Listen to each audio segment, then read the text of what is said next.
بسم الله الرحمن الرحيم. الحمد لله نحمده ونستعينه ونستغفره ونؤمن به ونتوكل عليه ونعوذ بالله من شرور أنفسنا ومن سيئات أعمالنا. من يهده الله فلا مضل له ومن يضلله فلا هادي له، وأشهد أن لا إله إلا الله وحده لا شريك له، وأشهد أن سيدنا ومولانا محمدا عبده ورسوله أرسله إلى الناس كافة بشيرا ونذيرا وداعيا إلى الله بإذنه وسراجا منيرا. صلى الله تعالى عليه وعلى آله وأصحابه وأزواجه وذرياته وبارك وسلم تسليما كثيرا كثيرا. أما بعد، أعوذ بالله من الشيطان الرجيم. بسم الله الرحمن الرحيم. ولولا فضل الله عليك ورحمته لهمت طائفة منهم أن يضلوك وما يضلون إلا أنفسهم وما يضرونك من شيء، وأنزل الله عليك الكتاب والحكمة وعلمك ما لم تكن تعلم وكان فضل الله عليك عظيما.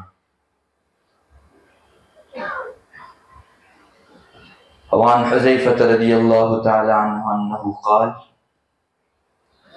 يا معشر القراء استقيموا فقد سبقتم سبقا بعيدا، وإن أخذتم يمينا وشمالا لقد ضللتم ضلالا بعيدا. رواه البخاری، او كما قال علیہ الصلوۃ والسلام.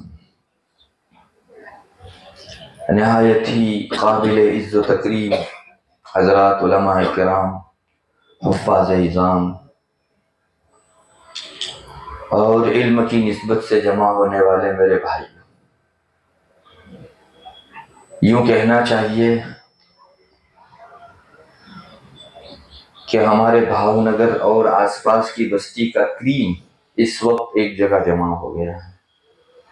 جن حضرات کی علم کی طرف نسبت ہے، ان حضرات کا اجتماع اپنی ایک الگ برکت، اپنی ایک الگ تجلی رکھتا. چند دیے اگر بیک وقت جمع ہو جائیں تو اس وقت کی مجتمع روشنی کے کیا کہنے.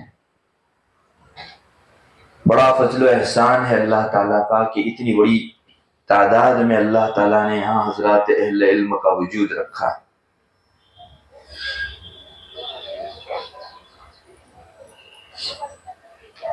جس طرح دنیا کے اندر انسان کے بدن اور جسم کو لگنے والی بیماریاں ہوتی ہیں، اس طرح انسان کی روح اور اس کے ایمان کو گھن کی طرح کھانے والی بھی کچھ روحانی بیماریاں رہتی ہیں. آپ کے بدن میں اگر کوئی بیماری پیدا ہو جائے تو آپ اپنا خون ٹیسٹ کرواتے ہیں، جس میں قدیم حکماء کی زبان میں کہیں تو عناصر اربع، اور آج کی زبان میں کہیں تو مختلف اجزاء خون کے کم و بیش ہوئے ہیں، اس کو پرکھا جاتا ہے اور اندازہ لگایا جاتا ہے کہ اس کی طبیعت میں بے اعتدالی کہاں سے آئی ہے، کون سے اجزاء بڑھ گئے ہیں یا کون سے گھٹ گئے ہیں، جس کی وجہ سے اس کی صحت ڈاواڈول ہو گئی یا متزلزل ہو گئی.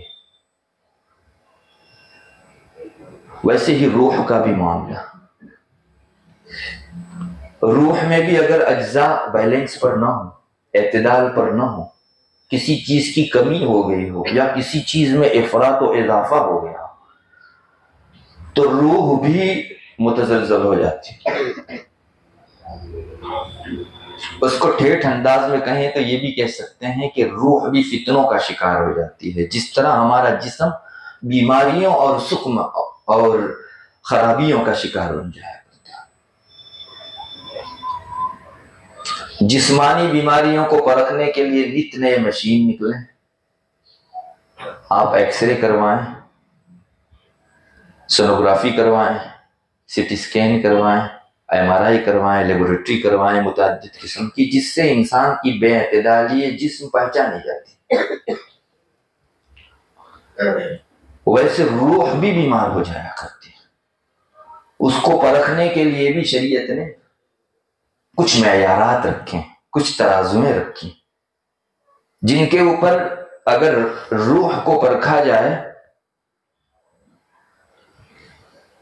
تو کبھی اس میں کفر و شرک کی بیماری نظر آتی ہے، کبھی فسق و فجور کی، کبھی زندقے کی، بددینی کی، کبھی منافقت کی،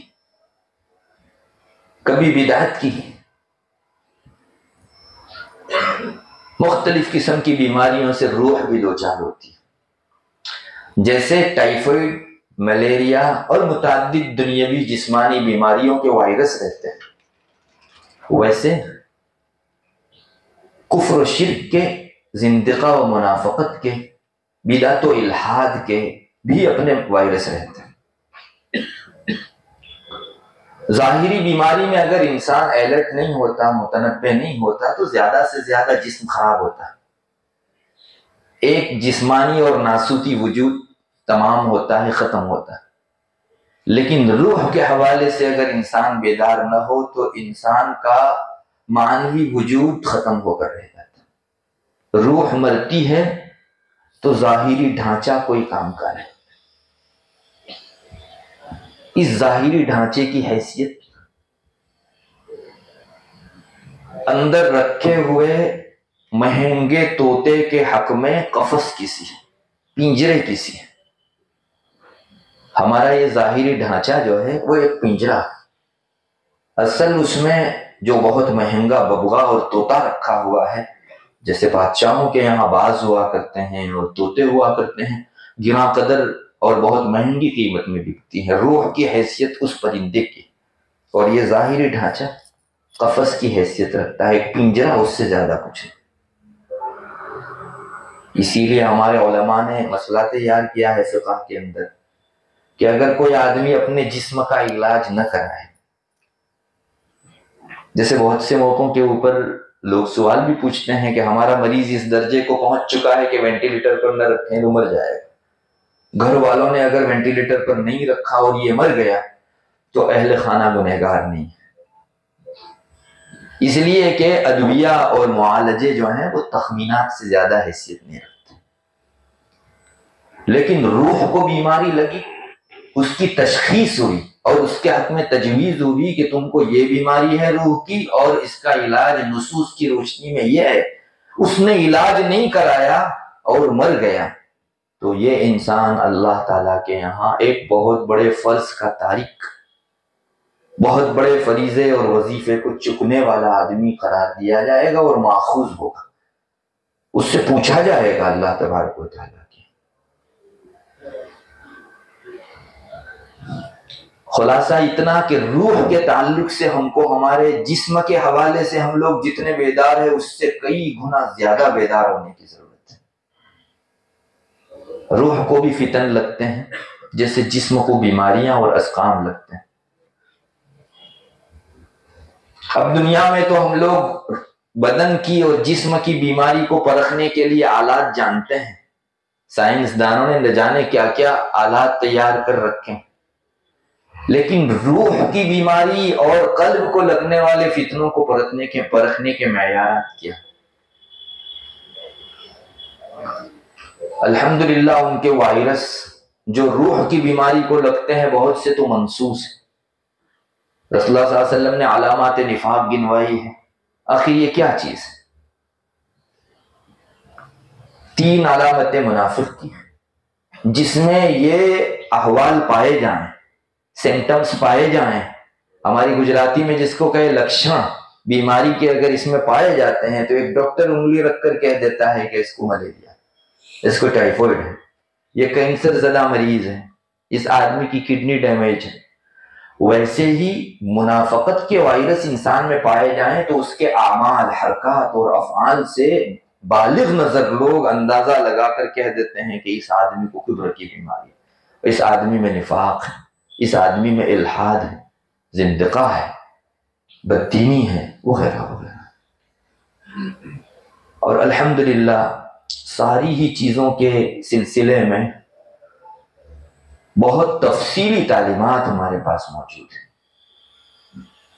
رسول اللہ صلی اللہ علیہ وسلم نے آخر نفاق کے ساتھ ان خرابیوں کو جوڑ کر کیوں محدود فرما دیا؟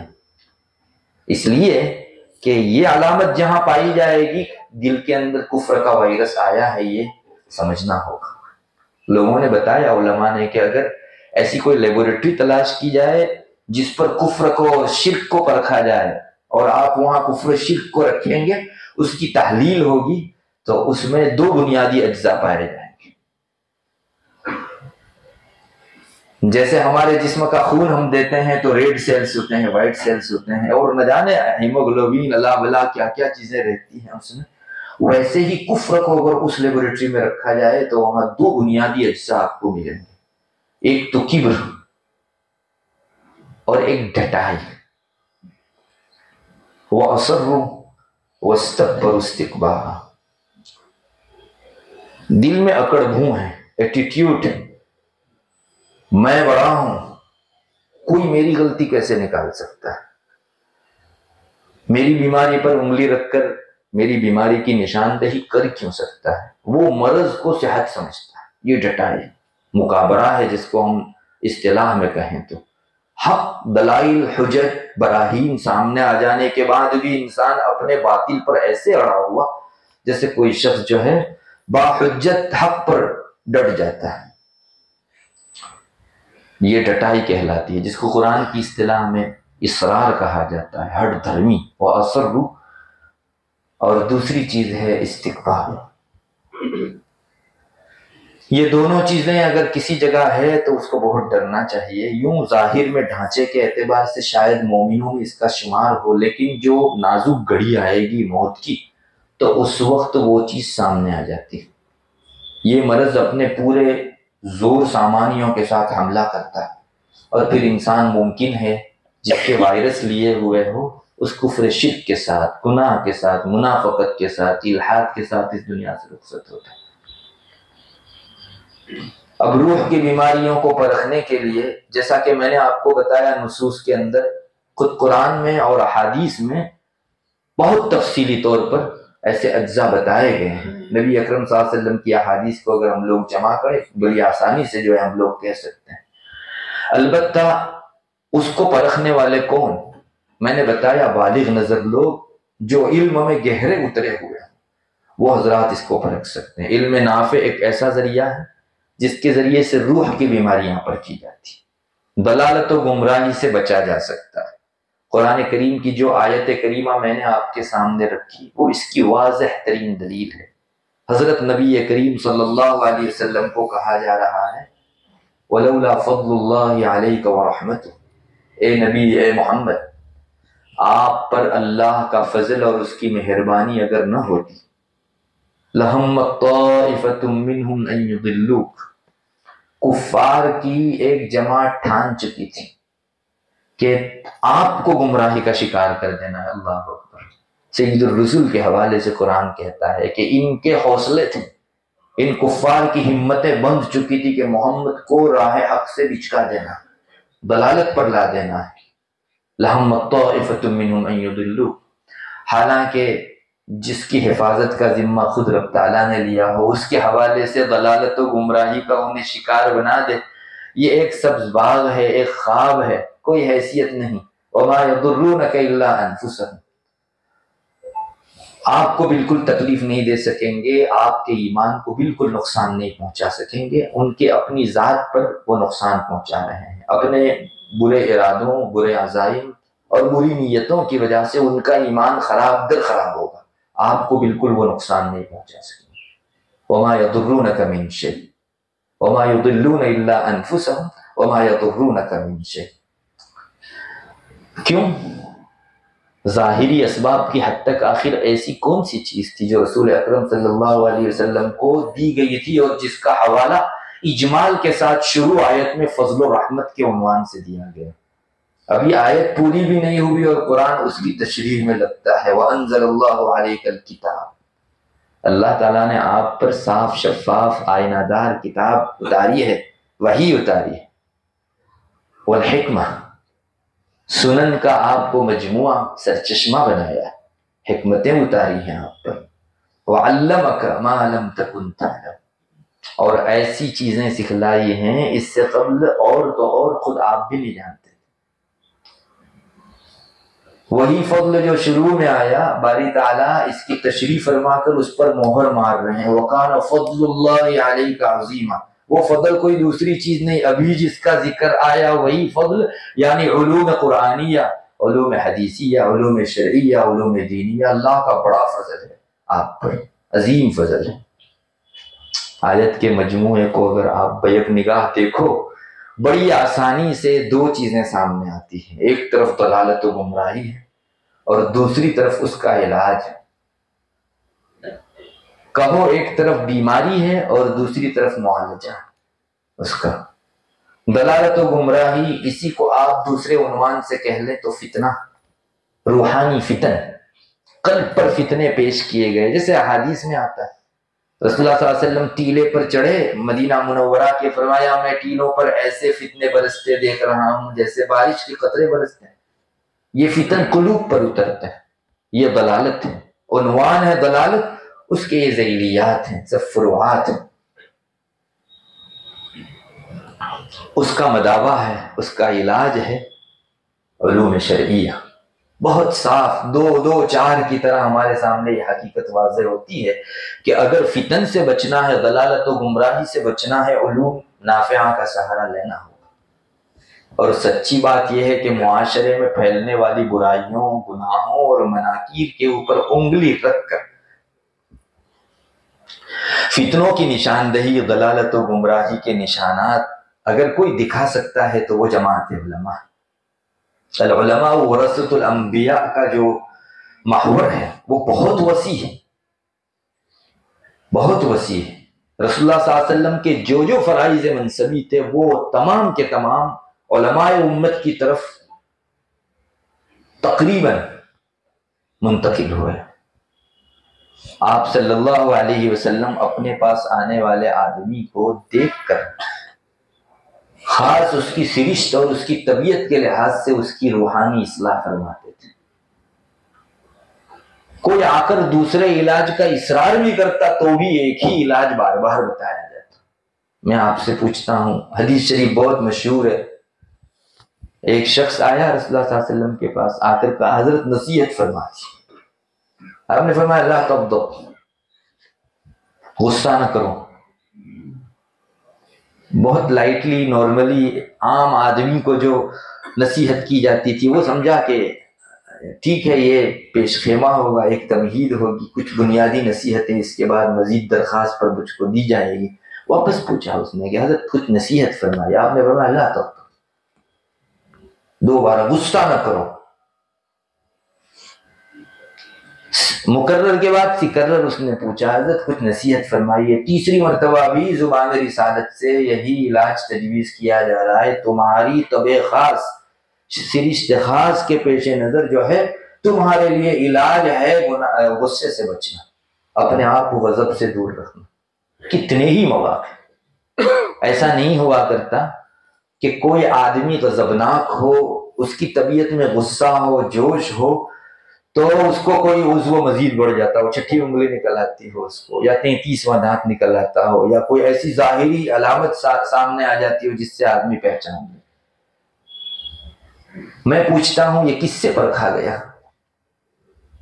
آپ صلی اللہ علیہ وسلم کو اللہ تعالیٰ نے ایک خاص بالغ نظری عطا فرمائی تھی، اور ان علوم کی روشنی میں اسباب کی حد تک، ورنہ اللہ تعالیٰ محتاج اسباب نہیں ہے، دنیا دار الاسباب ہے، اس لیے ہم کو اسی محور میں بحث کرنی ہوگی۔ تو آپ نے اپنی بالغ نظری سے سامنے والے میں پہچان لیا کہ تم کو یہ کرنا چاہیے، حتیٰ کہ بعض ظاہری علامتوں کے لحاظ سے کبھی ایسا بھی معلوم ہوا کہ یہ فلاں صحت سے متصف ہے، لیکن آپ صلی اللہ علیہ وسلم نے انگلی رکھ کر فرمایا کہ نہیں، اس میں سب سے زیادہ بڑی بیماری۔ چنانچہ ایک مرتبہ جنگ کے موقع سے، جہاد کے موقع سے ایک آدمی شجاعت کے، بہادری کے بڑے جوہر دکھا رہا تھا، صفوں کی صفوں کو کاٹتا چلا جا رہا تھا۔ حضرات صحابہ خود متعجب تھے، انہوں نے تعریف کی کہ یہ آدمی کتنی بڑی خدمت کر رہا ہے، کفار کی گردنیں اور سر اڑا رہا ہے۔ رسول اللہ صلی اللہ علیہ وسلم جہنمی ہے۔ حالانکہ ظاہری اعمال کے پیش نظر تو اللہ اپنے دین کا کام لے رہا ہے اور بڑا کام لے رہا ہے۔ کفار کی گردنوں کو اڑانا بہت بڑی خدمت ہے۔ موقع سے فَاضْرِبُوهُمْ وَاضْرِبُوا مِنْهُمْ كُلَّ بَنَانٍ، پورے پورے کاٹ ڈالو، جن سے ان کے موبائل پر یہ جو ہے انگلی سوائپ کیا کرتے ہیں۔ قرآن مجید نے بہت پتے کی بات ارشاد کی کہ سب کاٹو، پوروے تک کاٹو، موقع رہتا ہے اس کا۔ مگر آخر کون سی چیز آپ کی ذات عالی دیکھ رہی تھی کہ اس کے درون میں چھپی ہوئی ہے؟ صحابہ کہاں اس کی تعریف کرنے جا رہے ہیں اور آپ اس کے کفر کی خبر ہے۔ چنانچہ روایت میں آتا ہے آخر میں یہ آدمی ایسی حالت میں پایا گیا کہ اس نے نیزہ زمین میں گاڑا اور اپنے آپ کو اس پر ڈال دیا، یعنی خودکشی کر لی اس نے۔ یہ چیز میری آپ کی، حضرات صحابہ کی نگاہ میں بھی نہیں تھی۔ ہمارے سامنے کچھ ظاہری احوال رہتے ہیں، لیکن اواخر، نتائج، عواقب یہ تو بالغ نظر ہی پہچان سکتی۔ یہ آپ خاص اللہ تعالیٰ کی طرف سے دیے گئے وحی والے علوم کی روشنی میں بھانپ جاتے تھے، اور یہ چیز اپنے اپنے ظرف کے بقدر آپ کے وارثوں میں بھی منتقل ہوتی۔ جس کا جتنا برتن اتنا اس کو ملے گا۔ دیتے ہیں بادہ ظرف قداخار دیکھ کر، آپ کا جتنا برتن اتنا بادہ آپ کو ملے گا۔ تو ہر ایک آدمی اس کا حظ پاتا ہے۔ اللہ تعالیٰ نے یہ چیز ہمارے بڑوں میں ایسی منتقل فرمائی کہ ہم لوگ تو اندازہ بھی نہیں لگا سکتے۔ ظاہری سامنے والے آدمی کے حلیے کو دیکھ کر وہ بھانپ جاتے تھے کہ اس میں کون سی بیماریاں ہیں، روح کو لگنے والے کون سے رذائل ہیں، کون سے خصائص ہیں، دسائس ہیں اس میں۔ حضرت شیخ الاسلام مدنی حضرت منی رحمۃ اللہ علیہ کے حوالے سے کتابوں میں پڑھا، حضرت فرماتے تھے کہ دو آدمیوں کو میرے سامنے بٹھا دو، ان میں سے ایک کسی شیخ کا تربیت یافتہ اور دوسرا کسی شیخ سے وابستہ نہ ہو، تربیت یافتہ نہ ہو، اس نے علاج نہ کروایا ہو، میرے سامنے بٹھا دو، کچھ بولو مت کہ کون کیا ہے۔ 5 منٹ میں بتا دوں گا کہ یہ مربع ہے اور یہ غیر مربع ہے، یہ تربیت یافتہ ہے، اس نے تربیت نہیں پائی۔ کون سی چیز تھی وہ؟ حالانکہ ظاہر سے کچھ نہیں پتا چلتا، کچھ بلواؤ بھی مت، ان کو خاموش رکھو۔ انسان کے نگاہ اٹھانے اور جھکانے، حرکت کرنے سے اندازہ ہو جایا کرتا ہے کہ اس نے تربیت پائی اور اس نے نہیں پائی۔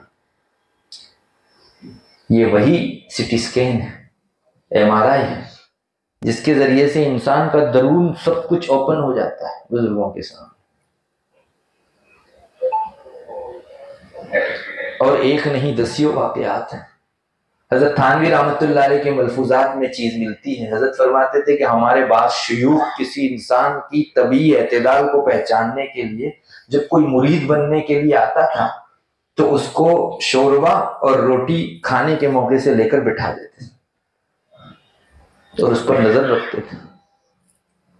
روٹی بچ گئی، سالن ختم، یا سالن جو ہے بچ گیا، روٹی ختم ہو گئی، طبیب اعتدالی کو وہ جانتے تھے اس سے کہ اس میں بیلنس کا بھی مادہ نہیں اور کس جگہ ڈیمیج ہے، اس سے پتہ چل جاتا تھا۔ کیا بالغ نظری تھی ان کی، ہم لوگوں کو تو سمجھ میں بھی نہیں آتا ہے کہ ایسا ہو بھی سکتا ہے، لیکن ہے بات اپنی جگہ۔ ابھی صبح میں نے وہاں طلباء کے بیچ قصہ سنایا، حضرت جی مولانا یوسف صاحب رحمۃ اللہ علیہ، ان کے یہاں کچھ مہمان آ گئے، رات کا وقت تھا غالباً، تو حضرت نے اپنے خادم کو فرمایا کہ بھائی ان کے لیے کھانا لاؤ۔ تو خادم گیا اور خانچے میں مختلف انواع و اقسام کے کھانے لے کر آیا۔ وہ سر پر رکھ کر آ رہا تھا خانچہ، وہاں کا ایک خاص طرز ہے، خانچے میں متعدد چیزیں رہتی ہیں، وہ آ رہا تھا، بھیڑ زیادہ تھی، تو وہ جو خادم تھا پاؤں میں اس کے ٹھوکر لگی، وہ بھی گرا اور خانچہ بھی پورا گر گیا، سب آئٹمیں جو ہے ادھر ادھر منتشر ہو گئی۔ حضرت جی مولانا یوسف صاحب رحمۃ اللہ علیہ نے کچھ نہیں فرمایا، صرف اتنا ہی فرمایا، بھائی اپنی نماز درست کر لیا، وہاں کی بے اعتدالی تمہاری چلت پھرت پر اثر انداز ہو رہی ہے۔ سچی بات یہ ہے کہ نماز انسان کی خارجی زندگی پر بہت اثر انداز ہے۔ یہ سب سمٹمز تھے، علامات تھے جن کے ذریعے سے بزرگان دین پہچان جاتے تھے۔ دو چیزیں ہمارے کبار فرماتے ہیں کہ کسی کی روح کو لگنے والی بیماریوں کی پہچان کرواتی ہے، اور تجویز اور تشخیص دونوں چیزیں اس کو پھر میسر ہوتی ہیں۔ ان میں سے ایک چیز علم، اور علم دینی۔ ابھی تو ہم لوگوں کو قید لگانے کی ضرورت پڑے گی، علوم دینیہ۔ آپ جیومیٹری سائنس پڑھ کے یہ درون کی بیماری نہیں پہچان سکتے۔ اس کا میدان جہاں سے ختم ہوتا ہے بصارت کا، اس کے بعد سے بصیرت کا میدان شروع ہوتا ہے۔ وہ حسیات ہیں، یہ معنویات ہیں، وہ ظواہر ہیں، یہ بواطن ہیں۔ ابھی گڈ کر دیا گیا ہے بہت زیادہ، اور لوگوں کو دعوے ہیں کہ ہم بھی جو ہے پہچانتے ہیں بیماریوں کو، اور باریک سے باریک بیماریوں کو پہچانتے ہیں۔ یعلمون ظاہرا من الحیات الدنیا وہم عن الآخرۃ ہم غافلون۔ عجیب قرآن کریم کا طرز ہے۔ میں اگر ابھی تھوڑی دیر آپ کے سامنے ایک بات بولوں کہ یہ نہیں جانتا اور یہ جانتا ہے، تو کتنا عجیب لگے آپ کو کہ یہ متضاد چیزیں کیسے جمع کر رہا ہے، لیکن قرآن نے اس کو برداشت کیا۔ قرآن کہتا ہے وَلَكِنَّ أَكْثَرَ النَّاسِ لَا يَعْلَمُونَ يَعْلَمُونَ ظَاهِرًا مِنَ الْحَيَاةِ الدُّنْيَا وَهُمْ عَنِ الْآخِرَةِ هُمْ غَافِلُونَ۔ علی التقابل قرآن لا رہا، قرآن میں تضاد نہیں ہے۔ افلا يتدبرون القرآن ولو كان من عند غير الله لوجدوا فيه اختلافا كثيرا وإذ ليس فليس۔ تو قرآن کہتا ہے کہ یہ دنیا کے جو ظاہری اور حسی اور مادی علوم کے ماہرین ہیں، ہم کہاں نہ کہتے ہیں یعلمون، لیکن نہ کہتے ہیں لا یعلم۔ وہ علوم جو انہیں دنیا میں رچا بسا کر، کھپا کر، گھسا کر آخرت سے غافل کر دے، علم کے راہ راست نہ نمایت جہل است، جو علم آپ کو اپنے رب سے بیگانہ کر دے، اپنے وظائف اصلی یا اخروی تیاری سے آپ کو اجنبی بنا دے، تو وہ علم کیا علم ہے؟ علم کے راہ حق نہ نمایت جہل است، وہ نرا جہل ہے۔ اس لیے بہت خلط ہو گیا ہے اس جگہ۔ علوم دینیہ ہی چاہیے ہے روحانی، درونی، قلبی، باطنی بیماریوں کو پرکھنے کے لیے۔ بڑے سے بڑا سائنسدان قلبی بیماری کا خود شکار ہو سکتا ہے، دوسرے کی بیماری پہچان کیا سکے، چاہے کہ علاج کر سکے اس کا؟ ہرگز نہیں۔ یہ علوم دینیہ کی مہارت اللہ تعالیٰ کے یہاں اس کو بہت بلند مقام پر پہنچا دیتی۔ ہر زمانے میں زمانے کے لحاظ سے اللہ تعالیٰ کے ایسے بالغ نظر بندے رہتے ہیں جو معاشرے میں پھیلنے والے فتن کو بھانپتے ہیں، نصوص کی روشنی میں اس کے اسباب بھی تلاش کرتے ہیں، اور نصوص ہی کی روشنی میں اس کا علاج بھی تلاش کرتے ہیں، اور قوم کو ان کی سطح ذہن کے مطابق موقع کی مناسبت سے جس قدر ٹیمپریچر کی ضرورت ہے اس کو پرکھ کر دیتے ہیں، اور اصلاح ہوتی ہے ان کے ہاتھ میں۔ خلقت کی خلقتیں اصلاح پاتی۔ خلاصہ اتنا نکلا کہ اگر دنیا میں گم شدہ چیز کو اندھیری میں تلاش کرنا ہو تو ظاہری ٹارچ چاہیے، تو معنویات کی دنیا کی اندھیری کو چھانٹنا ہو تو اس کے لیے درونی روشنی چاہیے، جس کے پیچھے علم کا پاور اور روح کی صفائی کا پاور بہت کام کرتا ہے۔ یہ دونوں چیزیں جس میں ہیں وہ بڑی آسانی سے انگلی رکھ کر کہہ سکتا ہے کہ معاشرے میں یہ چیز فتنہ ہے، چاہے اچھے عنوان سے کیوں نہ آیا۔ اور اب کے لگ بھگ فتنے آپ دیکھ لیجئے بلبادہ حق ہی آ رہے ہیں، حق کا لبادہ اوڑھ کر درون میں باطل چھپا کر آ رہے ہیں۔ یہ ان یہودیوں کا کارنامہ ہے جن کی پہلے دن سے فطرت رہی ہے، اور قرآن نے ان کی دکھتی رگ پر انگلی رکھی ہے۔ وَلَا تَلْبِسُوا الْحَقَّ بِالْبَاطِلِ وَتَكْتُمُوا الْحَقَّ وَأَنْتُمْ تَعْلَمُونَ۔ لفظ حق بالباطل، حق کو باطل کے ساتھ گڑ مڑ کر کے پیش کرنا، یہ ان کے پہلے دن سے، اور اب چونکہ ان کے پنجے بہت ساری جگہوں کے اوپر گھڑ چکے ہیں دنیا میں، اس لیے ان کی بات چلتی ہے، ان کا یہ فتنہ چلتا ہے، حق کے لبادے میں باطل کو لاتے ہیں وہ، اور بہت سارے سادہ لوح انسان، سادہ مزاج انسان جو علم سے دور ہیں، اسباب علم سے دور ہیں، ارباب علم سے دور ہیں، وہ اس کا شکار ہو جاتا ہے۔ کسی صاحب دل سے ان کو نسبت حاصل نہیں، اپنے کچے چٹھے کو پیش کر کے وہاں سے ملنے والے علاج کو اپنے اوپر جاری کرنے کا حوصلہ ان کے پاس نہیں ہے، مفتون ہو جاتے ہیں، فتنہ زدہ ہو جاتے ہیں، شکار ہو جاتے ہیں فتنوں۔ یوں اپنے ظاہر کے اعتبار سے ہر فتنہ اتنا چکنا چپڑا مزخرف بن کے آتا ہے کہ اولین نگاہ میں تو شریعت کی سب سے بڑی خدمت نظر آئے، اور اب لوگوں نے دوسروں کے قلوب کو شکار کرنے کی تدبیریں اور ہیلے بہت سیکھ لی ہیں۔ بہت دور جانے کی ضرورت نہیں، اس وقت ہمارے ہندوستان میں جو فتنہ پھیلا ہوا ہے شکیل بن حنیف کا، آپ اسی کو دیکھ لیجیے۔ دنیا کی تمام اقوام و ملت اس وقت سرگرداں ہے، پریشان ہے، سکون کا نام و نشان نہیں ہے۔ انسان فیسیلیٹیز تو رکھتا ہے لیکن ٹھنڈک نہیں پاتا، ہر ایک کسی انقلاب کا منتظر ہے، صرف ہمارے بیچ نہیں، ساری ہی اقوام کا یہ حال ہے، اور ہماری اس کمزوری کا فائدہ فتان لوگ، پرفتن لوگ اٹھا رہے ہیں۔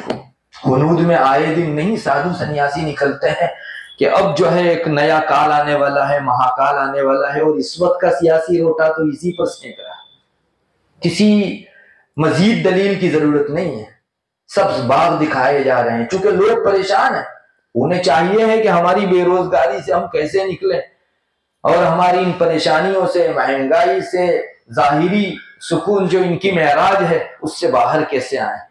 تو بس ایک مہاکال آنا ہے۔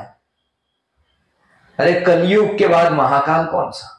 ان کی زبانی کلیوگ آ چکا، اس کے بعد کون سا مہاکال آنا ہے؟ لیکن ایک لولی پوپ ہے، اور خوب لوگ جو ہے اس کو چوستے ہیں، چونکہ سب کو انتظار ہے۔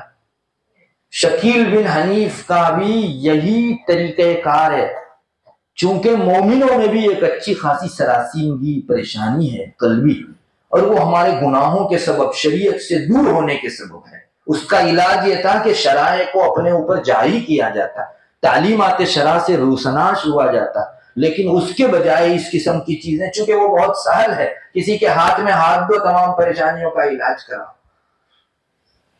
تو اس گل کو اس نے بھی اٹھایا۔ لوگ متلاشی ہیں، اور مومنوں کے درمیان میں یہ بات نصوص کی روشنی میں آ چکی ہے کہ مہدی آئیں گے، ظلم کا قلعہ کما کریں گے، اور پھر ایک سکون کا ایسا عالم چلے گا کہ لوگ مزید جینا پسند کریں گے۔ حضرت عیسیٰ نبی علیہ السلام کا جو دور آئے گا، حدیث شریف میں آتا ہے کہ لوگوں کو پسند آئے گا کہ کاش تھوڑے دن مزید مزے دنیا کے اٹھا لیے ہوتے، بہت سکون ہوگا، سب جگہ عدل و انصاف پروری ہوگی، انار اتنا بڑا ہوگا کہ جس کے چھلکے کے نیچے چند لوگ جو ہیں سایہ حاصل کر سکیں، ایک بکری کا بچہ پوری برادری کو کافی ہو جائے گا۔ مجھے جہاں تک یاد پڑتا ہے حدیث شریف میں باقاعدہ یہ چیز بتائی گئی کہ انسان کے جینے کے حوصلے ہوں گے، تو لوگ متلاشی ہیں ایسے اچھے اوقات، ایسے اچھے دور و زمان آئیں اور ہماری یہ پریشانی ختم ہو، تو اس کے لیے آئے دن اس قسم کے مہدی ہونے کا دعویٰ لے کر اٹھتے ہیں، اور ایک ٹولہ ضرور ان کے ساتھ ہو جاتا ہے۔ انسان کی طبیعت بھی اللہ نے عجیب بنائی ہے، کتنا ہی واضح درجے کا باطل ہو اس کو چند ساتھ دینے والے تو مل ہی جائیں گے۔ حالانکہ انسانیت کو ہنسی آنی چاہیے ایسے مواقع کے اوپر کہ بہار کا رہنے والا ایک مہدی، رسول اللہ صلی اللہ علیہ وسلم نے جو مہدی کی خبر دی تھی، وہ مہدی جس کا نام شکیل ہے، اس کے والد کا نام حنیف ہے، رسول اللہ صلی اللہ علیہ وسلم نے انگلی رکھ کر بتایا کہ وہ مہدی جو ہوں گے وہ میرے ہم نام ہوں گے محمد، اور ان کے والد کا نام عبداللہ ہوگا، چہ نسبت خاکرہ و عالم پاک، اتنی واضح چیز، لیکن انسان کی کمزوری رہی ہے اور بہت فائدہ اٹھایا ہے لوگوں نے۔ یہ خیال ہے اپنا تو کہ اگر کوئی اس وقت یہ علم لے کر اٹھے کہ السماء تحتنا والارض فوقنا تو بھی 4-5 آدمی تو اس کو مل جائیں، یقین جانیے چند آدمی ساتھ دینے والے مل جائیں گے۔ یہ حال ہے، بس اس کی تھیوری اسی پر ہے۔ لوگ پریشان ہیں، اپنا علاج چاہ رہے ہیں، اور جوک در جوک، حالانکہ ہم کو ہنسی آتی ہے، یہ آدمی اپنے چہرے مہرے کے اعتبار سے عجیب قسم کا ہے، اس کی دعوتوں میں اتنے تضاد ہیں کہ نہ پوچھیے بات، پھر بھی جوک در جوک لوگوں کے ٹولے جا کر جو ہے اس کے ہاتھ پر بیعت ہو رہے، اسی سکون کی تلاش میں۔ بس ایک عنوان لگا دیا گیا، باقی اس سے زیادہ کوئی حقیقت نہیں ہے۔ یہ دعوے، یہ سب چیزیں تو ایک فارمیلٹی ہے۔ سب سے پہلے اس نے یہی دعویٰ کیا کہ میں مہدی موعود، اس کا تعاقب کیا گیا، اور چونکہ یہاں اتنی واضح نام کے درجے کی علامت ذکر کر دی گئی کہ اس کے لیے سوائے تعویل کے اور عذر لنگ اور تعویل لنگ کے اور کوئی چارہ نہیں تھا۔ ابھی لوگ کوالیفائڈ ہیں، گریجویٹ ہے، سمجھ جاتے ہیں کہ آپ سیاہ کو سفید کہیں گے تو کتنے دنوں مانیں گے۔ تو مہدی کے بعد اس نے اپنے اس تضاد کو ختم کرنے کے لیے مسیح ہونے کا بھی دعویٰ کر دیا کہ میں مسیح موعود ہوں۔ حضرت عیسیٰ علیہ نبینا علیہ السلام جن کے آنے کی احادیث میں خبر دی گئی ہے اور ان کا آنا ہمارے نظریات اسلامیہ میں سے ہے، وہ میں مسیح موعود ہوں۔ اب بڑی مصیبت یہ پیش آئی کہ مہدی شخصیت الگ ہے اور حضرت عیسیٰ الگ ہے، تو وہ ایک میں سنگم کیسے ہو گیا ان کا، دونوں کا؟ تو اس نے حدیث ڈھونڈنا تلاش کرنا شروع کیا۔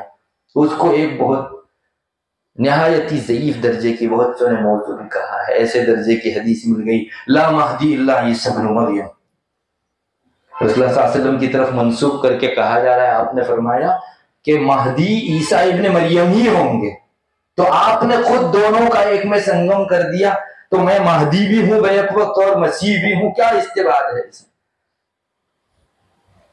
بس یہاں سے دکان چلی، اس کی چمکی۔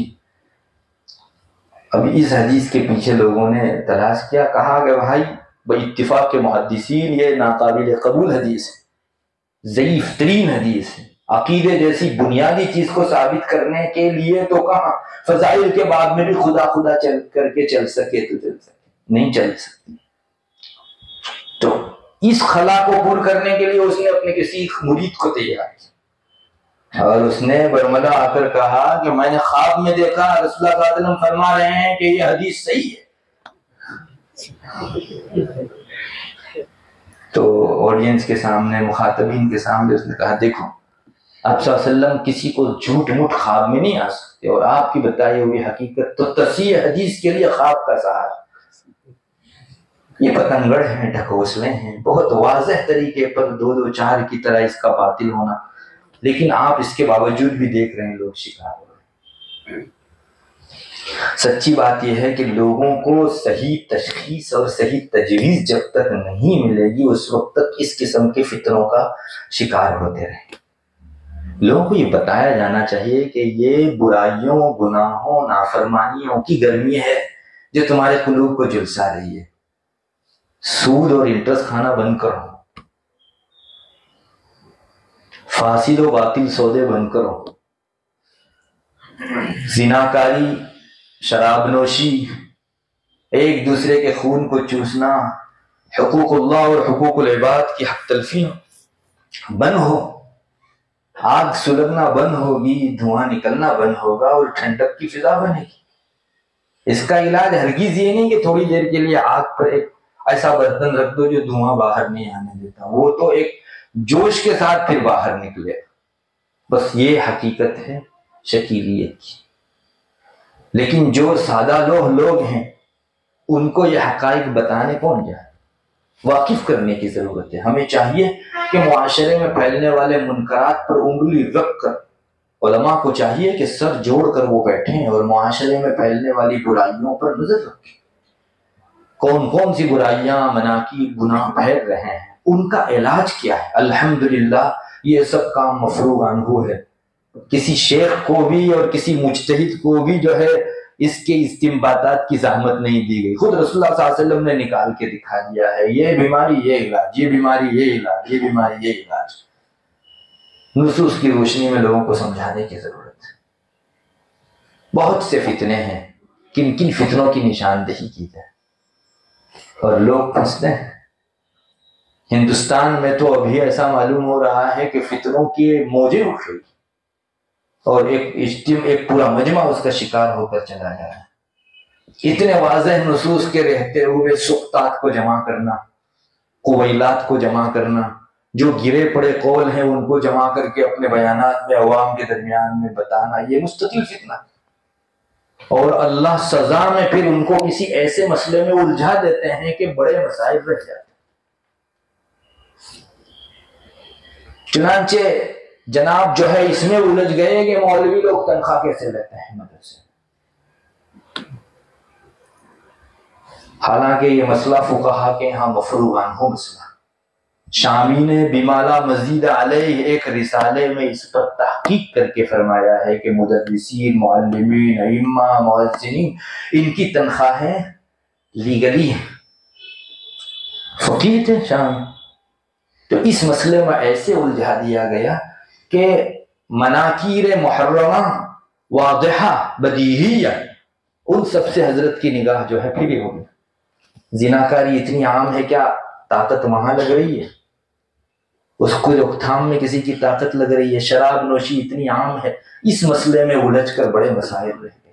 یہ فتنے کا ایک بہت بڑا شاخسانہ ہے، آپ کو پہچان نہ ہو تو اللہ تعالیٰ مفتون لوگوں کو ایسے مسائل میں الجھا دیتے ہیں کہ حقائق ان کی نگاہوں سے گم ہو جاتے ہیں۔ میرے بھائیوں، پہچاننے کی ضرورت ہے، میں ہوں، میرا رب ہے اور میرا دین ہے، کوئی میری قبر میں سونے نہیں آنے والا۔ مجھے ہی طے کرنا پڑے گا اگلا قدم کہ میرا کہاں پڑ رہا ہے۔ دنیا چاہے تم کو کہے کہ تم باغ میں قدم ڈال رہے ہو، فتنے ہمیشہ باغ کو آگ اور آگ کو باغ دکھاتے ہیں۔ رسول اللہ صلی اللہ علیہ وسلم نے دجال کے حوالے سے جو احادیث بیان فرمائی اس میں ہمارے لیے سارے ہی فتنوں کے حوالے سے بڑی روشنی۔ حضرات اہل علم خوب جانتے ہیں دجال اپنے ساتھ ایک باغ اور آگ دونوں لے کر چلے گا۔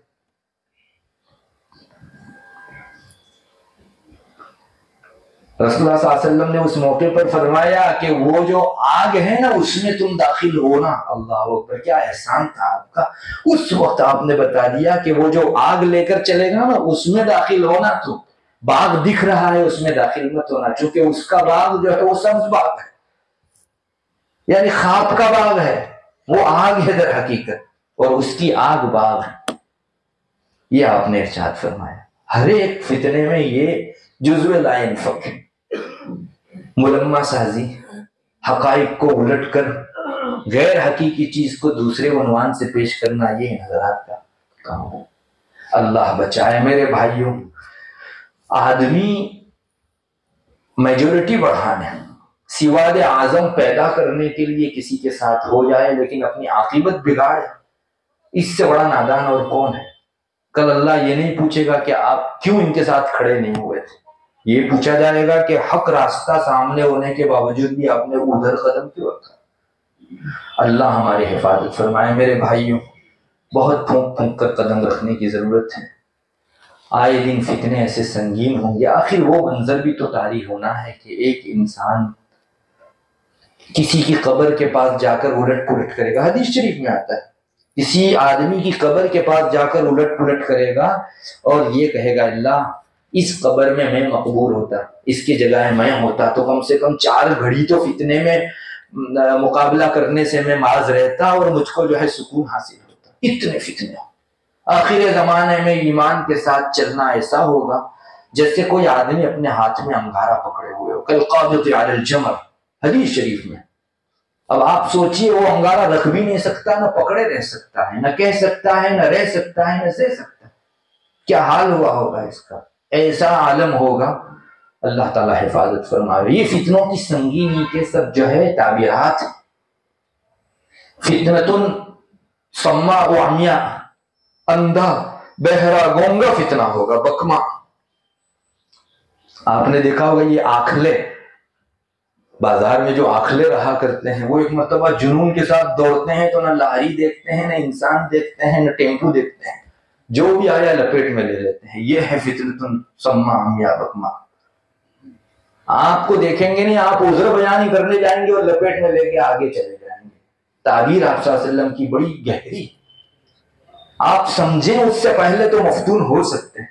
اسی لیے آپ نے منع فرمایا کہ کھڑکی کھول کر جھانک کر دیکھنا بھی مت، دجالیت کے فتنے، جو جھانک کر دیکھے گا اڑ جاوے گا باہر۔ یہ سنگینی ہے فتنوں کی، اس میں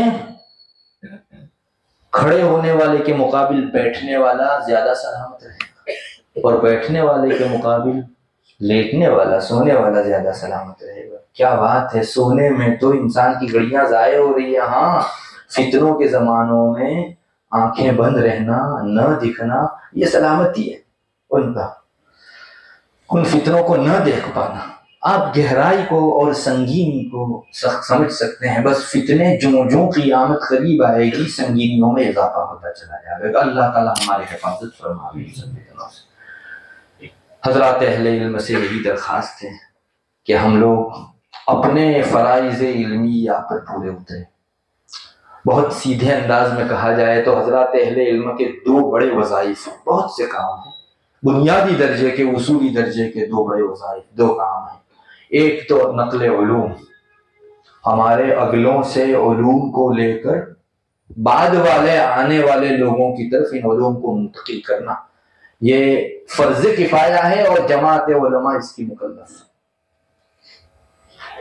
مجھے بتائیے، اگر حضرات اہل علم کو بیچ میں سے نکال دیا جائے تو یہ بیوع کے معاملات کے، تھوڑا آگے بڑھو، غلام باندیوں کے، مکاتب کے، تدبیر کے، استیلاد کے مسائل کون منتقل کرے گا؟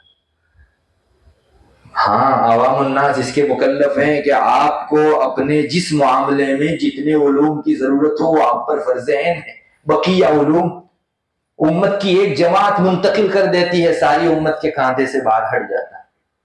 یہ کون سی جماعت منتقل کر رہی ہے؟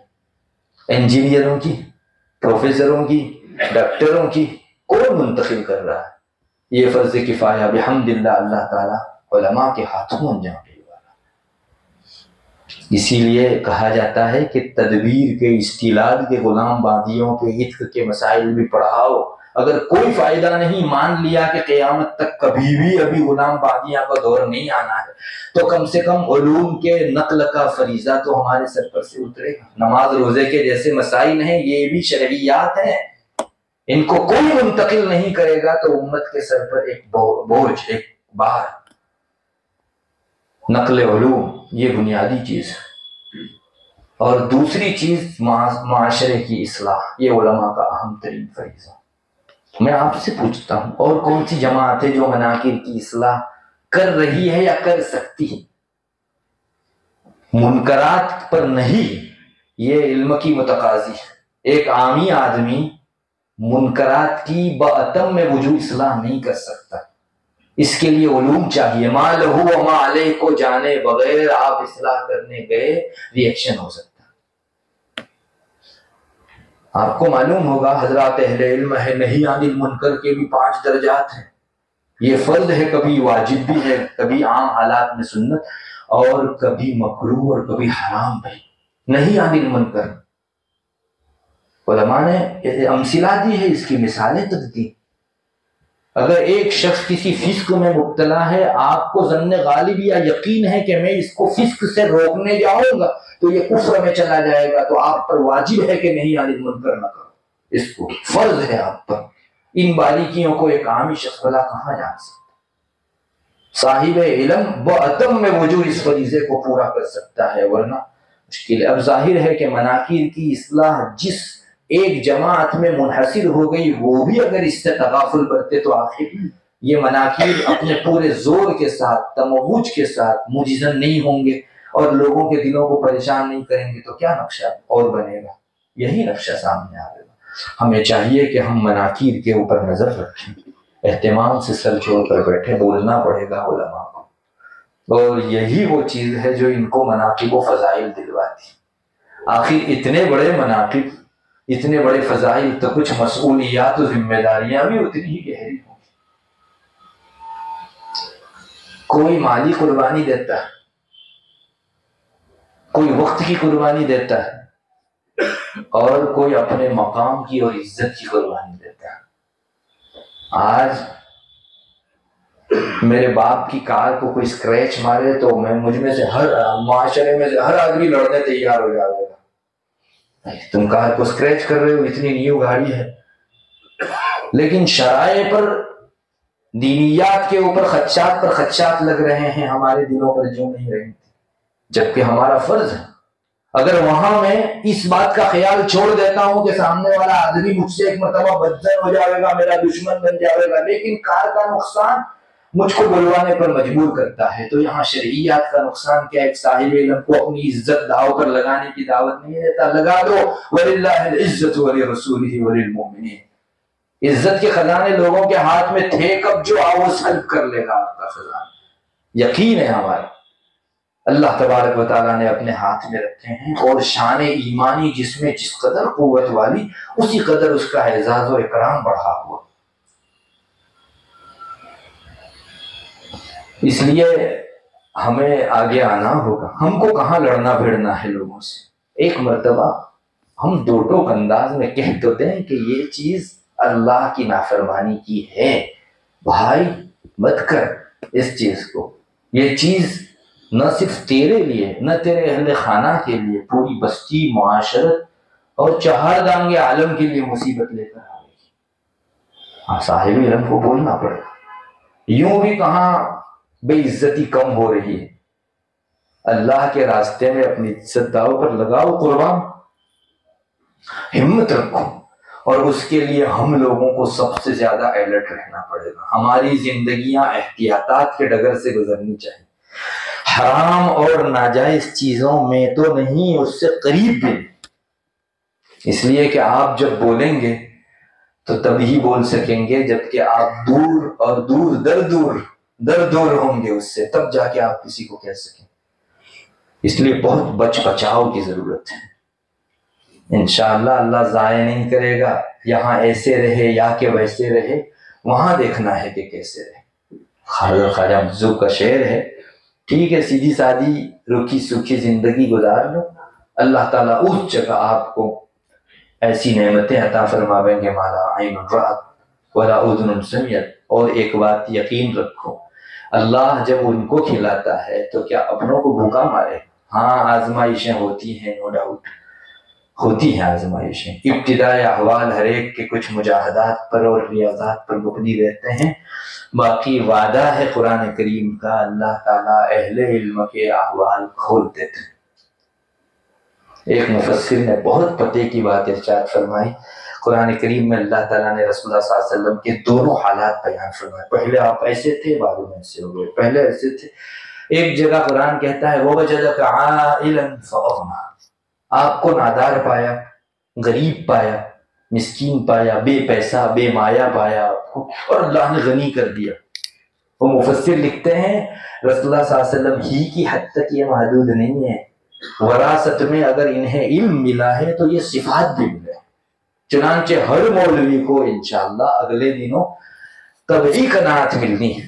پیسوں کی کثرت یہ مالداری اور تونگری نہیں ہے۔ بنو آدم کا پیٹ سوائے قبر کی مٹی کے اور کوئی کچھ نہیں بھر سکتا، کوئی چیز نہیں بھر سکتی۔ اس کے پاس ایک وادی سونے کی ہو تو 2 کی تمنا کرے گا، 2 ہو تو 3 کی تمنا کرے گا۔ یہ بحیثیت آیت کے پہلے پڑھی جاتی تھی قرآن کریم کے اندر، یہ چیز بعد میں منسوخ ہو گئی، جیسا کہ انتصار میں باقلانی نے لکھا ہے اس کو۔ تو تونگری دل کی تونگری ہے، غنا غنا النفس، اللہ بخش دیتے ہیں اس کو، اور دوسروں سے ہزار درجہ خوشیشی کے ساتھ زندگی گزارتا ہے یہ انسان۔ اس لیے یہ بدزنی بھی ہم کو چھوڑنی چاہیے کہ اللہ تعالیٰ ہم کو نہیں دے گا، دوسروں کو کھلائے گا، حصہ ہے اللہ تبارک و تعالیٰ کی طرف سے۔ تو بہرحال ہم کو بڑی احتیاط کے ساتھ جینا پڑے گا، ہماری زندگیوں میں پوری طرح بأوفر وجوہ سنتوں کو، شرائع کو دخل دینا پڑے گا۔ اگر یہ نہیں ہے تو آپ کی تبلیغ و تعلیم کے آپ مکلف تو تب بھی رہیں گے، لیکن تاثیر میں کمی آئے گی۔ خصوصاً ہمارے یہاں جو حفاظ ہیں، ان حفاظ کے تعلق سے یہ کہنے کو جی چاہ رہا ہے کہ وہ حضرات چونکہ ابھی علمی سفر طے کر کے ایک منزل تک تو پہنچے ہیں، لیکن معراج نہیں ہے یہ، ستاروں سے آگے جہاں اور بھی ہیں۔ حفظ کے بعد عالمیت کا ایک مرحلہ وہ ہے جو اس منصب کے تقاضوں کو پورا کرنے کے لیے حافظ کو کیپیبل بناتا ہے، مقتدر بناتا ہے، ورنہ صرف حفظ پر تکمیل کر دی جاتی ہے تو منصب بڑا لیکن پورا کرنے کے لیے بے مایا، اس کے پاس سر و سامان نہیں ہے، علوم نہیں ہے جو بیلنس کر سکے اس پر۔ اسی وجہ سے بعض مرتبہ حفاظ میں ایسی خرابیاں دیکھی جاتی ہیں۔ اللہ آپ کے علاقے کو محفوظ رکھے۔ ہمارے یہاں میں تو چند جگہوں پر کہہ کر آیا اور یہ چیز شکایت کی حیثیت سے آ رہی ہے کہ ابھی حفاظ کلینچے ہو رہے ہیں، ٹوپی جبے میں ان کو عار محسوس ہو رہی ہے اور ایکٹروں کے سے لباس میں فخر محسوس ہو رہا ہے۔ اللہ حفاظت فرماوے ہماری۔ ہر فتنے کی کچھ جڑیں ہوتی، ہر خیر کو اٹھانے کے لیے کچھ نہ کچھ برائیاں اچھے عنوان سے آتی۔ آدمی جتنے بلند مقام پر ہو وہاں سے گرنا بھی اتنا ہی مہلک ہوتا ہے۔ آپ نیچے بیٹھے ہیں، ابھی اللہ نہ کرے کوئی گر جائے تو اتنا نہیں لگے گا، کرسی پر سے گرا زیادہ لگے گا، چھت پر سے گرا زیادہ لگے گا، ایئر میں سے گرا تو اور زیادہ لگے گا اس کو۔ جتنا بلند مقام ہو اتنا ہی زیادہ انسان لاس میں جب جاوے تو نقصان اٹھاتا ہے۔ میں نے حضرت حذیفہ ابن الیمان رضی اللہ تعالیٰ عنہ کا بروایت بخاری ہم تک منتقل یہ جملہ ابھی پڑھا۔ حضرت حذیفہ ابن الیمان رضی اللہ تعالیٰ عنہ رسول اللہ صلی اللہ علیہ وسلم کے رازدار صحابی ہیں، اور ہمیں تو معلوم ہوتا ہے کہ یہ بات ایک صحابی اپنی قوت رائے سے نہیں کہہ سکتا، ما لا یدرک بالرائے ہے، اور ایسے صحابی کے اقوال بحکم حدیث مرفوع ہیں انشاءاللہ۔ حضرت حذیفہ رضی اللہ تعالیٰ عنہ فرماتے ہیں خاص قراء کو مخاطب کرتے ہوئے، یا معشر القراء، یہی حفاظ قراء علماء کا اپنا ایک طبقہ ہے، ان کو پکارنا ہوتا۔ حضرت معاویہ رضی اللہ تعالیٰ عنہ کی بہت سی حدیثوں میں حضرت جب بھی فرماتے تھے این علماؤکم، این علماؤکم، ایسا کہہ کر پکارتے۔ پتا چلا کہ یہ کوئی نام حادث نہیں ہے، پہلے سے ہی چلا رہا ہے علماء کا۔ خاص علماء کو خطاب کرنے کے لیے لہجے علماء اپنایا جاتا ہے، تو اس جگہ قراء کو خصوصی طور پر جو متوجہ کیا گیا، معلوم ہوا کہ سب کو متنبہ ہونے کی ضرورت، لیکن اس تنبیہ کا سب سے اعلیٰ فرد جو ہے، جو صرف الفاظ قرآن اور نظم قرآن کے ساتھ رشتہ رکھنے والے قراء ہیں، وہ حضرت حذیفہ فرماتے ہیں یا معاشر القراء استقیموا، اے قراء کی جماعت ٹھیک ٹھاک رہو، اعتدال پر رہو۔ فقط سبقتم سبقا بعیدا، سب لوگوں سے تم سب سے بڑی سبقت لے گئے۔ ارے کتنی سبقت! پوری امت کے اندر اگر آپ کو کہا جائے کہ ٹاپ ترین طبقہ، کریم ترین طبقہ کس کا ہے، سب سے بہتری اور خیریت کس میں ہے، دربار رسالت سے حفاظ کو قراء کو سند مل چکی ہے۔ خیرکم من تعلم القرآن وعلمہ، آپ کو سب سے اعلیٰ کیٹیگری میں رکھ دیا گیا ہے۔ فقط سبقتم سبقا بعیدا۔ اب اصل بات حضرت حذیفہ فرما رہے ہیں وَلَوْ أَخَذْتُمْ یمینا و شمالا، استقامت سے ہٹ کر افراط یا تفریط، غلو کرنے گئے یا کوتاہی کرنے گئے، فقط سبقتم سبقا، فقط ضللتم ضلالا بعیدا، تو اتنے ہی زیادہ نیچے گرو۔ تم لوگ کوئی بلڈنگ پر سے نہیں گر رہے ہو، فلائٹ میں سے نیچے گر رہے ہو۔ انسان کا پرزہ جو ہے ہلاک ہو جاتا ہے۔ ابھی یہاں کی ایک خاتون جو ناسا کا حصہ بنی تھی اور وہ وہاں سے غائب ہو بھی، کوئی پرزہ اب تک نہیں ملا ہے اس کا۔ جتنے اونچائی سے آدمی گرے اتنا ہی زیادہ مہلک ہوتا ہے، تو آپ اگر آگے پیچھے جاؤ گے تو گرو گے بھی اتنے ہی زیادہ۔ یہ حضرت حذیفہ ابن الیمان رضی اللہ تعالیٰ عنہ 1400 سال پہلے ہمارے لیے بہت بڑا سبق ہے۔ میں نہ پھسلوں، معتدل رہوں۔ اس کا ایک بہت آسان علاج تو یہ سامنے آتا ہے کہ یہ صرف حفظ پر جو تکمیل کرنے کی، مجھے معاف کیجیے، بد مزاجی پائی جا رہی ہے، اس کو ختم کرنا چاہیے۔ ان کو علم کی تکمیل کروائیے۔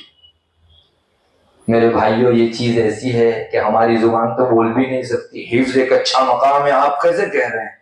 ارے رسول اللہ صلی اللہ علیہ وسلم کے اور حضرات صحابہ کے ارشاد بھی اس طرف اشارے ملتے ہیں کہ صرف حفظ کو تمام سمجھنا اور جملہ علوم اسی میں منحصر ہو گئے یہ سمجھنا، یہ بڑی غلطی ہے.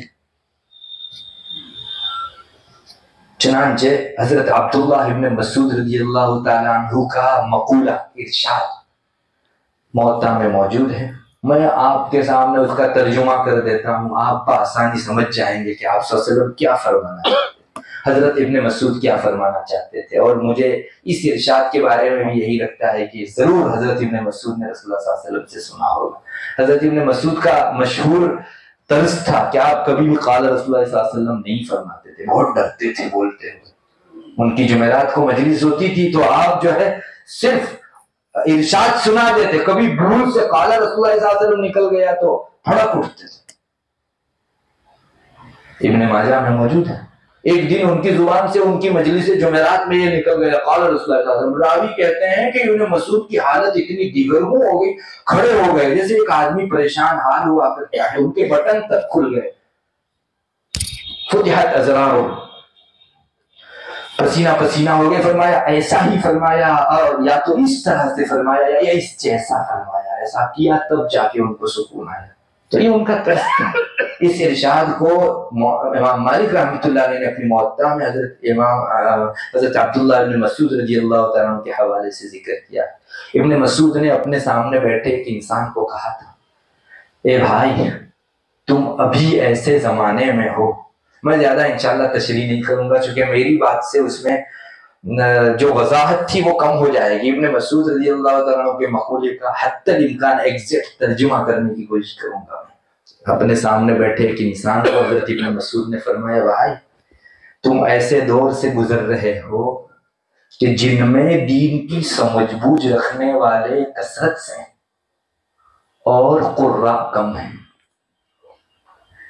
کثیر الفقہاء قلیل القراء. یہ دور نبوت کے بارے میں، صحابہ کے بارے میں حضرت ابن مسعود فرمایا تم ایسے دور سے گزر رہے ہو دین کی سمجھ بوجھ رکھنے والے زیادہ ہیں، قراء کم ہیں. اس پر بس نہیں، آج کے دن قرآن کے اور شریعت کے احکام کی زیادہ رعایت کی جاتی ہے. یہ ابن مسعود فرماتے ہیں احکام کی رعایت زیادہ کی جا رہی ہے اور قرآن کے حروف ضائع کیے جا رہے ہیں. اللہ اکبر. یہ تو ابن مسعود بولتے ہیں تو ہماری زبان، ورنہ کیا صحابہ کے زمانے میں حروف ضائع ہوئے؟ نہیں. لیکن آئندہ زمانے میں حروف پر جو فوکس کیا جائے گا اور اسی کو سب کچھ سمجھا جائے گا، اس کے مقابل آج کے دور میں تمہاری محنت الفاظ قرآن پر ایسی نظر آئے گی کہ یہ لوگ کوتاہی کر رہے ہیں. تضيع حروف، یہ ابن مسعود نے فرمایا. احکام پر عمل زیادہ، الفاظ پر دھیان ضیاء کی حد تک کم. یہ ابن مسعود کا اپنا معیار. آج دینے والے زیادہ مانگنے والے کم ہیں، یہ ابن مسعود فرماتے ہیں. اس دور کی عکاسی، صحابہ کے دور کی پاکیزگی کو لائیو دیکھنا ہو تو اس قسم کے احوال میں دیکھا جا سکتا ہے. آج دینے والے زیادہ ہیں، مانگنے والے کم ہیں. تم ایسے دور کے اندر ہو کہ جہاں نماز لمبی پڑھی جاتی ہے اور وعظ اور خطبے مختصر ہوتے ہیں. مزید فرمایا تم ایسے دور کے اندر ہو کہ جس میں انسان کی اپنی خواہشات اور نیک اعمال جب دونوں ٹکراتے ہیں تو لوگ نیک اعمال کو مقدم کرتے ہیں، خواہشات کو پیچھے کرتے ہیں. آج ایسے دور میں ہو خواہشات پر عمل نہیں کرتے، اعمال بر میں، نیکیوں کے اعمال میں اضافہ کرتے ہیں. ابن مسعود رضی اللہ تعالیٰ عنہ نے اچھا فرمایا آگے ایسا دور آنے والا ہے، اب کمپیر ہو رہا، آگے ایسا دور آنے والا ہے کہ جس میں قلیل الفقہاء کثیر القراء. آپ سمجھ جائیے، دین کی سمجھ بوجھ رکھنے والے کم ہوں گے، پڑھنے والے زیادہ ہوں گے. میں ٹھیٹھ ترجمہ کروں تو کہہ سکتا ہوں مولویوں کی کمی ہوگی، حفاظ قراء کی کثرت ہوگی. اچھا اسی پر بس نہیں، مزید فرمایا اس دن احکام پر عمل کم ہوگا اور حروف کو بہت زیادہ جو ہے مقام دیا جائے گا. الفاظ قرآن، نظم قرآنی پر ساری محنتیں جو ہے چلے گی. اس دن دینے والے کم ہوں گے، لینے والے زیادہ ہوں گے. نمازیں مختصر ہوگی، وعظ اور خطبے لمبے لمبے ہوں گے. خواہشات اور نیکیوں کے اعمال دونوں ٹکرائیں گے تو انسان خواہشات کو مقدم رکھے گا اور اعمال بر کو ضائع کرے گا. آپ سمجھ جائیے کیا کہا جا رہا ہے. حفاظ کی کثرت خوش آئین چیز ہے. ارے 2 سے 4 حافظ بھلے، 4 سے 5 بھلے، مگر احکام کو ضائع کر کے حفاظ کی کثرت مذموم ہے. اگر ہمارے بیچ مولوی کے لیے جانے والے طلباء کا سلسلہ کم اور کم اور کم، اللہ نہ کرے ختم ہوا، تو کون قوم کی رہنمائی کرے گا؟ کیا صرف تلاوت کر لینا لوگوں کے قلوب سے رذائل کو، خصائص کو دور کرنے کے لیے کافی ہوگا؟ اللہ کرے اس حقیقت کو ہم لوگ سمجھیں. ماشاءاللہ بہت اچھا ہے، حفاظ کی تعداد بڑھ رہی ہے، خوش آئند چیز، لیکن ان کو یہاں بس نہ کراؤ. ان کے والیوں میں جب وعظ کا موقع آئے تو ان کو متوجہ کرو کہ ان کا مقام ایک آ چکا ہے، لیکن تقاضوں کو پورا کرنے کے لیے کیپیبلٹی نہیں ہے. یہ گرے گا تو بہت گہرا گرے گا اور چند کو لے کر سو جائے گا نیچے. اس لیے ان میں شان عالمیت پیدا کیجیے تاکہ وہ بیلنس کرنا بھی سیکھیں. ہماری گجراتی میں کہاوت ہے کہ جو ادھورا چنا رہتا ہے وہ توے میں زیادہ کودتا ہے.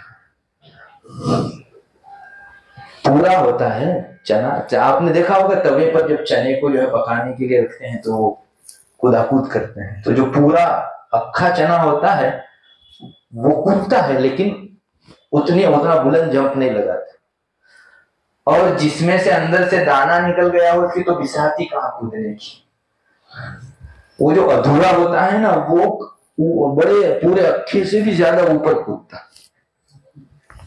یہ ہے یعنی حسیات میں جو چیزیں ہیں وہی چیز معنویات میں. یوں تقاضے جوش وغیرہ کے اعتبار سے دیکھو تو یہاں بہت زیادہ ہے، لیکن بیلنسر کی ضرورت ہے اس پر اپنے مقام کی رعایت رکھتے ہوئے. مجھے معاف کریں، میں نے تو اس پر مستقل غور کیا کہ اس کا مداوع ہو کیسے سکتا ہے اور آخر کن اسباب سے یہ چیز پیدا ہو. ہمارے یہاں پہلے میں نے غور کیا وہاں تک اور بھی بہت سارے اسباب ہو سکتے ہیں. مدارس کے اندر درجات تحفیظ ہوا کرتے تھے، گاؤں کے اندر مکتب اور بس زیادہ سے زیادہ ناظرہ قرآن کریم بہتر پڑھا دیا. ابھی ہمارے یہاں گاؤں گاؤں حفظ کے درجات کھلے ہیں، بہت اچھی چیز ہے. ہر مکتب کے ساتھ ایک تحفیظ القرآن کا شعبہ جوائنٹ، اچھی چیز ہے. اللہ کی کتاب کی اشاعت عین مطلوب. ارے 2 لڈو سے 4 لڈو اچھے، 4 سے 8 اچھے، اچھا ہے یہ اضافہ ہو، کثرهم اللہ. مگر مصیبت یہ ہو گئی کہ یہاں سے حفظ کی تکمیل کرنے کے بعد مدرسے تک کا سفر اس میں گم ہو جاتا. پہلے کیا ہوتا تھا، مدرسے میں ایک لائن چلتی تھی، حفظ کا سال اول، سال دوم، سال سوم مکمل، اس کے بعد دینیات کا شعبہ بازو میں ہی رہتا تھا. تو اس کو صرف کلاس چینج کرنی تھی. اب یہاں گاؤں میں سے اٹھ کے اس کو جانا ہے مدرسے میں، ہاسٹل میں. یہاں بہت سے بچے گم ہو جاتے ہیں، راستے میں ہی کہاں بھٹک جاتے ہیں بیچارے، نہیں پہنچ پاتے. تو گاؤں کے اندر تحفیظ القرآن کا اضافہ خوشائن چیز ہے، لیکن یہ بیچ والا جو خلا ہے نا اس کو پر کرنے کی ضرورت ہے. یہ مکتب کے معلم اور حافظ کرانے والے استاد کا فرض ہوگا کہ اس بچے کو 3 سال میں ایسا ٹھونس دے اس کے ذہن کے اندر کہ مولوی بنے بغیر چارہ نہیں. یہ آپ کے کمال کا ایک مظہر ہوگا کہ آپ سامنے والے کو ایسا مشہور کر دیں کہ وہ اپنے والد سے ڈیفینس کر سکے کہ نہیں. ڈاکٹری کے لیے تو بہت سارے افراد ہیں، مجھے تو اس راہ کی تکمیل کرنی ہے ورنہ میں ادھورا چنا. انشاءاللہ کر سکتے ہیں. یہ ٹیچر حضرات محنت نہیں کرتے، ارے جس بچے کو انٹیلیجنٹ پاتے ہیں، کلیور پاتے ہیں، اس کے باپ اور ماں اور سب کی ذہن سازی کے لیے باقاعدہ چکر پر چکر لگا۔ ہمارا بچہ جب میٹرک پورا کیا، اس نے ٹیچر حضرات آئے ہمارے یہاں بھی اور کہا کہ بھائی بہت ہوشیار ہے، اس کو یوں ڈاکٹر بناؤ، یہ بناؤ۔ اس کی بھی رال ٹپک گئی تھی، وہ نادان کچی عمر کا بچہ کیا سمجھے۔ میں نے کہا کیوں اس کو اسکول کے اندر ڈالیں؟ انہوں نے کہا کہ ہوشیار بچہ ہے اور بہت آگے نکل سکتا ہے۔ تو میں نے ان کو کہا کہ کیا دنیا کے علوم ہی کے لیے ہوشیار بچوں کی ضرورت ہے؟ دین کے علوم کے لیے کڈم بچے چلیں گے؟ نہیں، اچھی چیز جو ہے دین کو، تو اگر یہ ہوشیار ہے تو حق ہے، الیق ہے کہ وہ مدارس میں داخل کیا جائے اس کو۔ بات یہ ہے وہ کتنی محنت کرتے ہیں، بچوں کی ذہن سازی ہوتی ہے، ان کے ماں باپ تک کی ذہن سازی ہوتی ہے، اور ہمارے ذہن جو ہے عصری تعلیم سے، مجھے معاف کریں، اتنے مسحور ہو چکے ہیں کہ میں اپنے گھر کی بات کروں، میں تو تقریروں میں کہتا تھا، لیکن جب ہمارے گھر میں یہ بچوں کا قصہ آیا تو مجھے تب اندازہ ہوا کہ یہ ریلا تو میرے گھر میں بھی آ چکا۔ ہمارے گھر کے بعد افراد کی یہ رائے تھی کہ صاحب وہ کہتا ہے تو مکی دیا ڈاکٹر ہی، ارے بابا نہیں رکھنا ہے اس کو، یہ ہے چمک دمک ظاہری۔ میں منع نہیں کرتا عصری تعلیم کو، لیکن مولوی بننے کی تعداد تشویشناک حد تک گھٹ رہی ہے بے شبہ۔ ہمارے یہاں باقاعدہ سروے کیا گیا بعض بروچ کے گاؤں کے اندر، ایک گاؤں سے جہاں 100 طلباء مختلف دارالعلوم کے اندر تعلیم دینی حاصل کرنے کے لیے جاتے تھے، ابھی پچھلے دنوں سروے ہوا تو اسی گاؤں سے صرف 5 جانے والے طالب علم، باقی بچے کہاں گئے؟ کیا بچے ختم ہو گئے یا گھٹ گئے یا تبادل کا سلسلہ کچھ نہیں ہوا، ان کو ڈائیورٹ کر دیا گیا دوسری جانب۔ بہت تشویش کی چیز ہے، بہت تشویش کی، اس لیے ان 2 چیزوں پر خصوصی طور پر قابو پانے کی ضرورت ہے۔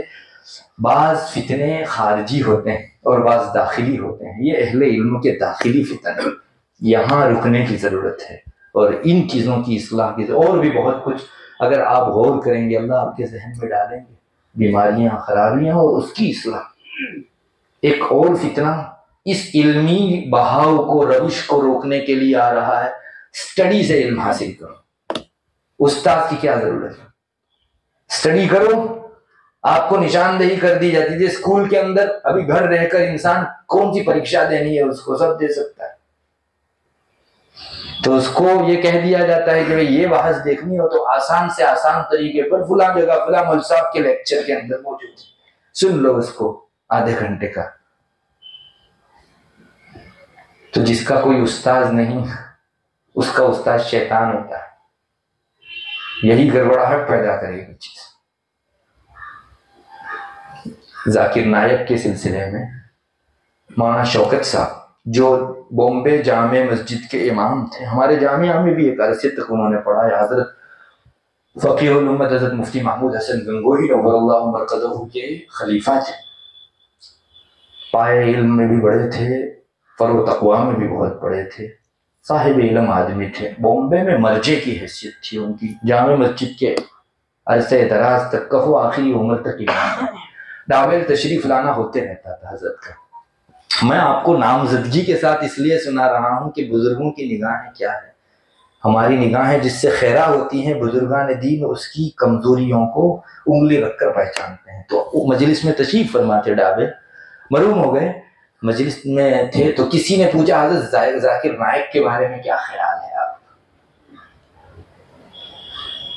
چونکہ اس وقت غلغلہ بھی بہت تھا اور علماء بھی ایک درجہ کہنے لگے تھے کہ بھائی اسلام میں بڑی تعداد میں اس کی وجہ سے لوگ داخل ہو رہے ہیں، لیکن کچھ اس کے تفردات بھی ایسے تھے جو تشویش والے تھے، اور ہم اور آپ تو کیا جواب دیتے؟ حضرت بھی بامبے میں تھے، وہ بھی بامبے ہی میں خدمت کرتے تھے، تو حضرت نے ایک بات، بس ایک ہی جملہ فرمایا، ارے بھائی جس کا کوئی استاذ نہیں اس کی بات کا کوئی اعتبار نہیں، چیپٹر کلوز کر دیا حضرت نے، اتنا فرما۔ بات یہ ہے کہ یہ جو جدید طرز اشاعت ہے، دینی علوم کا جدید طرز اشاعت جو شریعت سے ٹکراتا ہے، اگر نہیں ٹکراتا ویلکم ہے اس کے لیے، شریعت کوئی مشکل نہیں، بہت لچک ہے شریعت کے اندر، لیکن جو شرائع سے ٹکراتے ہیں دیکھا گیا جتنی جلدی آتے ہیں اس سے زیادہ جلدی نکل جاتے ہیں۔ آن لائن نکاحی کو دیکھ لو، کتنا آسان کر دیا گیا آن لائن نکاح. یہاں ویب کیم شروع کر دو، 2 گواہ یہاں بٹھاؤ یا وہاں بٹھاؤ، ایجاب قبول ہو گیا. ایک مشرق میں بیٹھنے والے شخص کا مغربی خاتون سے بڑی آسانی سے نکاح ہو گیا. نہ دھوم دھام، نہ ڈنگ ڈونگ، نہ سینگ سو، کچھ نہیں. لیکن دیکھا گیا سروے جنہوں نے نکالا وہ بڑی بصیرت کے ساتھ کہتے ہیں کہ جس قدر جلدی جڑتے ہیں اس سے زیادہ جلدی چھوٹتے ہیں. شاخ نازک پہ جو آشیانہ بنے گا ناپائیدار ہوگا. اب تو اقبال کا شعر ہے کہ تمہاری تہذیب اپنے ہاتھوں خودکشی کرے گی، تمہاری تہذیب اپنے ہاتھوں خودکشی کرے گی، شاخ نازک پہ جو آشیانہ بنے گا ناپائیدار ہوگا. اللہ تبارک و تعالی ہمارے آج کے اجتماع کو ہمارے لیے ذخیرہ آخرت بناوے. آپ حضرات بڑی محبت سے آئے. آپ حضرات کے سامنے میں نے اپنا سبق سنایا. کہو اللہ جو کچھ حق ہے قبول فرماوے، کچھ چکیں ہو گئی ہوں مجھے بھی معاف فرماوے. اللہ تبارک و تعالی. وآخر دعوانا الحمدللہ.